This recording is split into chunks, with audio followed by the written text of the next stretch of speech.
દેશમાં મોદી સરકાર દ્વારા મહિલાઓ સશક્ત થાય, પગભર થાય, કમાતી થાય અને ઘરનો મુખ્ય આધાર બની શકે તેવા હેતુથી સ્વદેશી વસ્તુઓને પ્રોત્સાહન મળે અને મહિલાઓને રોજગાર મળે તેવા મેળાઓનું આયોજન કરવામાં આવી રહ્યું છે. લોકલ ફોર વોકલની થીમ પર મહિલા મંડળોને સક્રિય કરવામાં આવી રહી છે. જે તે વિસ્તાર અને પ્રદેશમાં ત્યાંની સ્થાનિક કલા કારીગરી અને સંસ્કૃતિ ઉજાગર કરતી બનાવટોને પ્રોત્સાહન આપી એમની માટે સ્વદેશી મેળાવવાનું આયોજન કરવામાં આવી રહ્યું છે. તાપી જિલ્લામાં પણ તાલીમ મહિલાઓને રોજગાર મળે અને સ્થાનિક બાંબુની આઇટમો, વન ઔષધિથી ઉત્પાદન થતી આઇટમો તથા કારીગરીની બનાવટો અને પ્રોત્સાહન મળે, સાથે જ આદિવાસી ખાણીપીણીની બનાવટો અને પ્રોત્સાહન મળે તેવા હેતુથી આજરોજ લઘુ ઉદ્યોગ મંત્રી ડોક્ટર જયરામભાઈ ગામિત અને 23 બારડોલીના સાંસદ પ્રભુભાઈ વસાવાની વિશેષ ઉપસ્થિતિમાં ટ્રાયબલ આર્ટિસ્ટ મેળાનું આયોજન કરવામાં આવ્યું હતું. તાપી જિલ્લાની આ વસ્તુઓ રાજ્ય કક્ષાએ, રાષ્ટ્રીય કક્ષાએ અને આંતરરાષ્ટ્રીય કક્ષાએ પણ વેચી શકાય તે માટે કેન્દ્રને રાજ્ય સરકારના સહયોગથી ટ્રાઇફેડ સંસ્થા દ્વારા સોનગઢ તરંગ ઉપવન ખાતે આયોજન કરવામાં આવ્યું હતું. જ્યાં મંત્રી શ્રી, સાંસદ શ્રી અને વન વિભાગ તરફથી ડીએફઓ તાપી અને અન્ય આગેવાનોએ ઉપસ્થિત મહિલાઓને માર્ગદર્શન પૂરું પાડ્યું હતું. આ કાર્યક્રમમાં સોનગઢ નગરપાલિકાના પ્રમુખ સારિકાબેન પાટીલ, નગર ભાજપના પ્રમુખ અમિતભાઈ અગ્રવાલ, મહામંત્રી વિમલભાઈ દેસાઈ સાથે જનપ્રતિનિધિ અને મહિલા આગેવાનો પણ મોટી સંખ્યામાં ઉપસ્થિત રહ્યા હતા. ચેતન ચૌધરી, તાપી.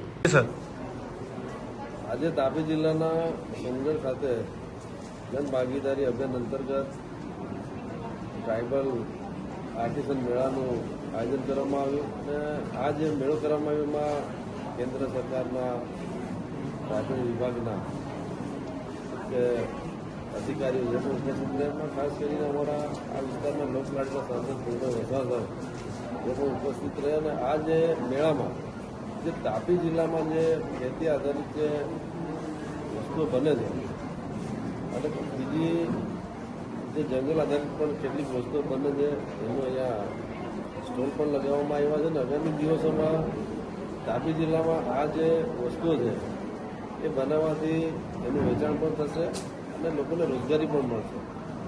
અને ખાસ કરીને રાજ્ય સરકાર અને કેન્દ્ર સરકારની જે રીતે ટ્રાઇબલ વિભાગમાં લોકોને રોજગારી મળે એના માટેની યોજનાઓ છે આગામી દિવસોમાં ખૂબ ઉપયોગી બની રહેશે. તાપી જિલ્લાની જે અમારી ચીજ વસ્તુઓ છે તે આગામી દિવસોમાં સમગ્ર ભારત અને એનું વિદેશમાં પણ એની ડિમાન્ડ થાય એના માટે અમારા જે અધિકારીઓ ને એમાં ખાસ કરીને ડીઆરડીએ વિભાગ એ પણ ચિંતા કરે છે, ટ્રાઇબલ વિભાગ પણ ચિંતા કરે છે કે આગામી દિવસોમાં આત્મનિર્ભર જે ભારત બનવાનું છે ત્યારે અમારા તાપી જિલ્લામાં પણ ખાસ કરીને જે વસ્તુઓ સમગ્ર દેશ સુધી પણ આ વસ્તુઓનું માર્કેટ કરીશું, લોકોને રોજગારી પણ મળશે. તો જે રીતે 2047માં વિકસિત ભારત થવાનું છે ત્યારે આજે લોકલ પર લોકલ વસ્તુઓની જે બનાવટ છે આપણા લોકોને એનાથી રોજગારી મળશે, આપણા લોકો ઉપયોગ પણ કરશે. આગામી દિવસોમાં જ્યારે રોજગારીની વાત આવશે અને વિકાસની વાત આવશે ત્યારે આવા જે આજે બનાવટો જે વસ્તુઓની બનાવટો છે ખૂબ મહત્વની બની છે. જી સર, થેન્ક યુ. સર, આજરોજ કાર્યક્રમ શું હતો? ભારત સરકારના ટ્રાઇફેડ વિભાગ દ્વારા ગુજરાતના તાપી જિલ્લામાં આજે ટ્રાઇબલ આર્ટિઝન મેળાનું આયોજન કરવામાં આવ્યું. ટ્રાઇફેડ દ્વારા તાપી જિલ્લાની બહેનોને એક ઓળખપત્ર આપવામાં આવશે. સર્ટિફિકેટ મેળવ્યા બાદ તાપી જિલ્લાની બહેનો આપણા આખા દેશમાં અને ઇન્ટરનેશનલ લેવલે પણ આ પ્રમાણપત્રની પહેચાન દ્વારા એ લોકો પોતાએ જે આપણે ઉત્પાદન જે કરેલું છે એ તમામ વસ્તુઓ આપણે આદિ મહોત્સવમાં કે ઇન્ટરનેશનલ એક્ઝિબિશનમાં કે અન્ય રાજ્યના એક્ઝિબિશનમાં પણ જોડાઈને એ લોકો સીધા એ લોકોનું વેચાણ કરી શકશે અને ડાયરેક્ટ એ લોકોનો વધારાનો પ્રોફિટ પણ મેળવી શકશે.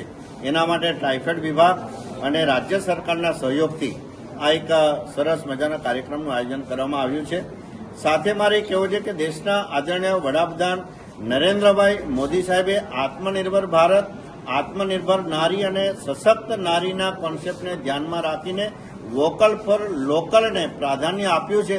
અને આજે મોદી સાહેબના આહવાનને તાપી જિલ્લાની ધરા પર એને ખરેખર એને ઉજાગર કરતા અને આ બહેનોને તાપી જિલ્લાની આજે એસએચજીમાં 1,20,000 બહેનો જોડાયેલી છે.